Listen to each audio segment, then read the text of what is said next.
نہایت بہادر آدمی، بزدل آدمی کا کام خدا کے راستے کی طرف دعوت دینا نہیں ہے۔ ذات ہی چوٹ لگے اور جو بلبلے کی طرح بیٹھ جائے وہ آدمی خدا کے راستے کی طرف دعوت نہیں دے سکتا۔ خدا کے راستے کی طرف دعوت جو شخص دے سکتا ہے وہ ہے جو سخت سے سخت دشمنی کے ماحول میں، مخالفت کے ماحول میں، خطرات کے ماحول میں اسلام کا علم لے کر اٹھ جائے اور کوئی پرواہ نہ کرے کہ نتائج کیا ہو۔ رسول اللہ صلی اللہ علیہ وسلم کی اپنی ذات اس شجاعت کا مکمل نمونہ ہے۔ مکہ معظمہ میں کھلم کھلا آپ نے دعوت اسلام پیش کی، ان لوگوں کے درمیان پیش کی جو آپ کے خون کے پیاسے ہو گئے، جنہوں نے کوئی کسر اٹھا رکھی آپ کو ظلم کا نشانہ بنانے میں اور آپ کے ساتھیوں کو ظلم کا نشانہ بنانے میں، لیکن ایک لمحے کے لیے بھی آپ نے اپنی دعوت کو چھوڑنا قبول نہیں کیا،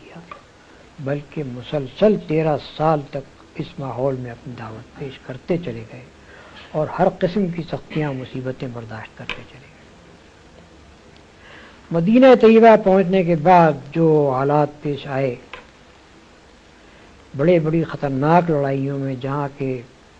بعض اوقات صرف تنہا آپ رہ گئے تھے یا 2-3 آدمی آپ کے ساتھ تھے، اس حالت میں بھی رسول اللہ صلی اللہ علیہ وسلم کا قدم کبھی پیچھے نہیں ہٹا، بلکہ غزوہ حنین کے موقع پر جبکہ مسلمانوں کو تقریباً شکست ہو گئی تھی اور لوگ بھاگے چلے جا رہے تھے، اس وقت یہی نہیں کہ رسول اللہ صلی اللہ علیہ وسلم اپنے مقام پر رہے، نہیں بلکہ برابر آگے بڑھتے چلے دشمنوں کی طرف، اور اس بات کو چھپایا بھی نہیں کہ میں کون ہوں۔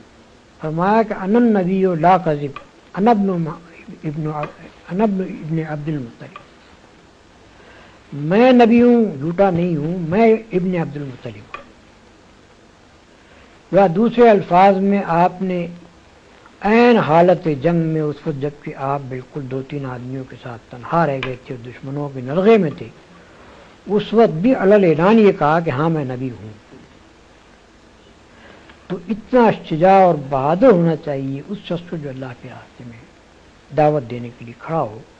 اگر کسی شخص کے اندر ہمت اور جرأت اور بہادری موجود نہ ہو تو وہ اس راستے میں کھڑا نہیں ہو سکتا، کھڑا ہوگا بھی تو اپنی بزدلی کی وجہ سے الٹا اس مشن کو نقصان پہنچا دے۔ بس یہ چند مختصر باتیں تھیں جو میں نے آپ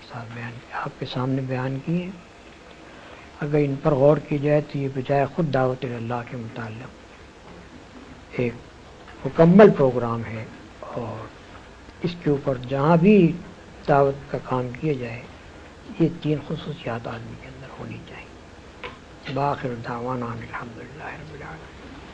ہم آپ کا بھی انتہا شکریہ ادا کرتے ہیں کہ آپ نے طبیعت ناسازی کے باوجود ہمیں چند لمحات عنایت